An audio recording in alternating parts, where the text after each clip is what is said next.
안녕하세요. 스토리 에듀케이션에서 수학을 가르치는 김재현입니다. 오늘은 이번 여름에 미들스쿨에 해당하는 학생들이 어떻게 하면 SAT를 잘 준비할 수 있을지, 왜 SAT가 중요한지에 대해 말씀드리고자 합니다.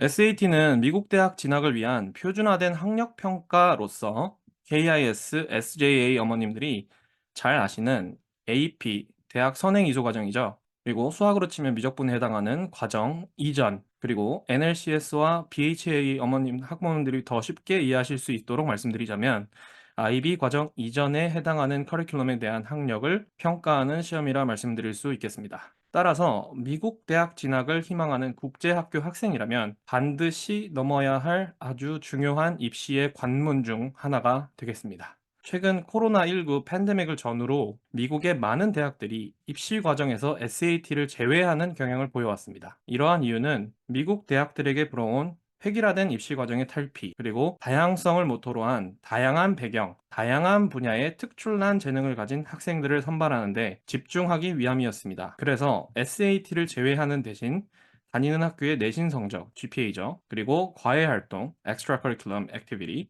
그리고 퍼스널 에세이 등을 중점적인 입시의 지표로 활용하여 학생들을 선발하였습니다.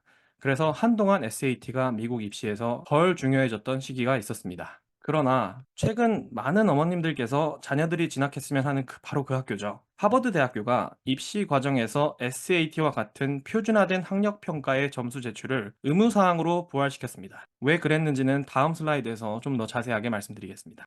왜 하버드 대학교와 같은 대학들이 입시 과정에서 SAT 점수 제출을 부활시켰을까요? 그 이유는 많은 미국의 명문 대학들이 과거부터 현재까지의 자기들의 입시 과정을 역추적해 본 결과 가장 최근의 입시 결과, SAT를 의무 사항에서 제외했던 가장 최근의 입시 결과가 자신들이 추구하고자 했던 다양성, 획일화된 입시 과정 탈피와 아무 상관이 없는 것으로 나타냈기 때문입니다. 퍼스널 에세이, 엑스트라 커리큘럼을 더욱 강조했더니 사실 이 엑스트라 커리큘럼이라는 것을 좀 쉽게 스포츠의 예를 들어서 설명을 드리자면, 자, 명문대 입시에서는요, 나 이러한 운동을 해봤다. 너 별로 대학에게 그 학생에 대해서 좋은 인상을 주지 못하고요. 나 이러한 운동을 해서 학교 대회에서 상을 탔다 정도도 아닌, 나 이런 운동을 해서 세계적인 대회에서 상을 탔어. 그리고 난 원래 공부도 잘해 정도가 되어야 명문대 입시에서 경쟁력 있는 extra curriculum activity를 하였다라고 말씀드릴 수가 있겠습니다. 따라서 SAT를 덜 강조하는 입시 기조에서는 당연히 지원을 많이 받을 수 있는 higher income families, 상류층 출신의 학생들에게 입시 기조가 더 유리하게 진행될 수밖에 없고, 실제로 그 이전보다 더 많이 상류층 출신 학생들이 선발되는 결과를 보여줬기 때문에 미국 대학들이 다시 SAT를 입시 과정에서 부활시켰다라고 말씀드릴 수 있겠습니다. 본인들이 의도한 결과가 전혀 나오지 않았기 때문에 미국 대학에서는 학생들에게 최대한 공정한 학력 평가를 통해서 좀 더 입시 기조를 공정하게 만들자 다시 SAT 점수 제출을 부활시켰다라고 말씀드릴 수가 있겠습니다. SAT와 같은 스탠다드라이즈드 테스트를 입시의 의무 사항에서 제외를 했더니 퍼스널 에세이는요, 대필 작가를 고용해서 사오고요. 그리고 상류층이나 중산층 가정 출신의 학생들이 접할 수가 없는 굉장히 특별한 엑스트라 커리큘럼 액티비티들을 컨설턴트를 고용하여 자기들 레주메에 추가해서 명문 대학에 입학하는 것들이 어느 정도 트렌드가 되어 버렸습니다. 보통 미국 엄마들은 자녀 대학 진학에 있어서 우리나라 어머님들만큼 열정적이지 않다라는 잘못된 생각을 가진 분들이 꽤 많은데요. 실제로는 전혀 그렇지가 않습니다. 상류층, 중산층 할 것 없이 미국 엄마들도 자녀들의 대학 입시에 대단히 열정적이십니다.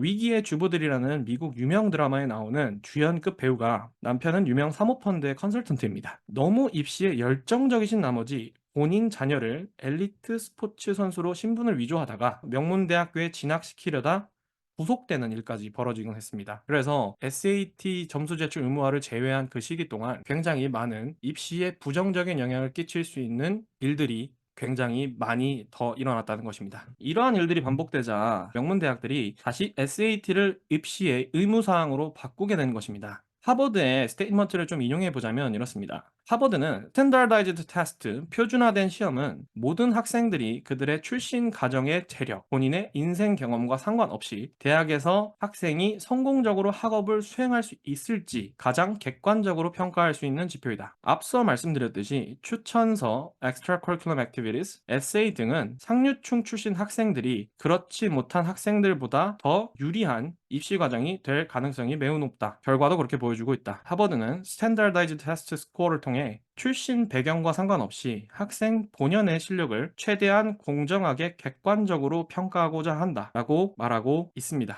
그나마 SAT가 그나마 입시 기조에서 그나마 공정한 지표라고 말하고 있는 것입니다. 그래서 어떠한 학교들이 SAT 점수를 다시 의무화시켰나 말씀드리겠습니다. 가장 왼쪽에 있는 학교는 써져 있어서 학교 이름이 써져 있어서 잘 아시겠지만 하버드가 있고요. 그 왼쪽 두 번째는 브라운 대학교, 아이비리그의 일원이죠.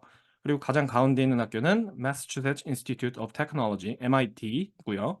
그다음에 저 파란색 방패로 되어 있는 학교는 예일, 그리고 저 가장 오른쪽에는 다트머스 칼리지가 되겠습니다.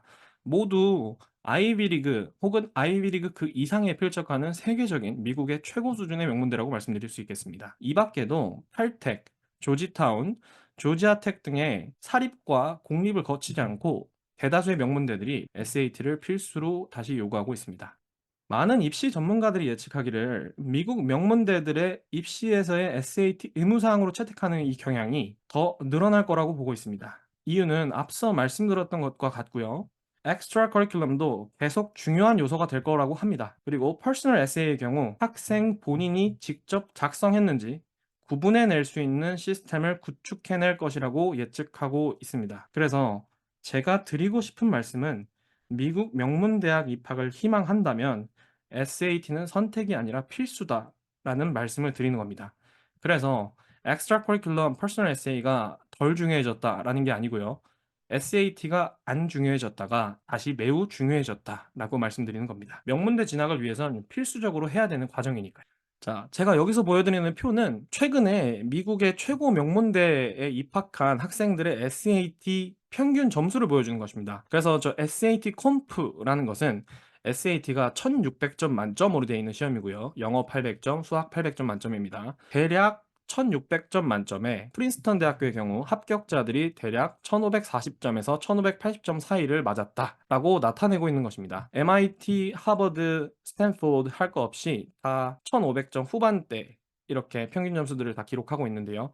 다만 하버드의 경우 다른 명문대들보다 이 합격자들의 점수 범위가 좀 넓은 이유는 하버드는 스포츠에서 엄청난 두각을 나타낸 학생들에게 좀 많은 기회를 열어주는 그런 경향이 있습니다. 그래서 공부에 올인한 학생들보다 점수가 살짝 다소 떨어질 수는 있지만 그래도 되게 평균 이상의 학력을 보여주는 스포츠에 엄청난 재능을 가지고 있는 학생들을 선발했기 때문에 아무래도 다른 학교에 비해서는 점수대가 좀 더 넓은 것입니다.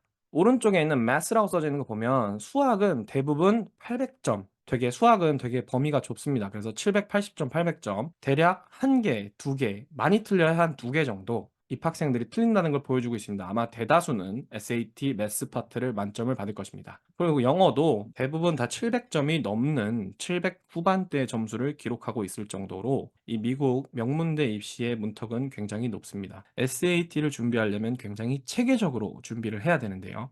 그러기 위해서는 시간이 좀 많이 걸립니다. 이 SAT, 그러니까 미국 대학 진학을 생각하고 있으면서 SAT를 준비하겠다 하고 계속 미룬다면 NLCS 학생 같은 경우 이제 IGCSE랑 SAT를 병행한다. 이러면 굉장한 심리적 부담, 그리고 체력적으로 부담. 그래서 두 마리 토끼를 잡으려다가 모두 놓쳐버리는 그런 불상사를 초래할 수 있습니다.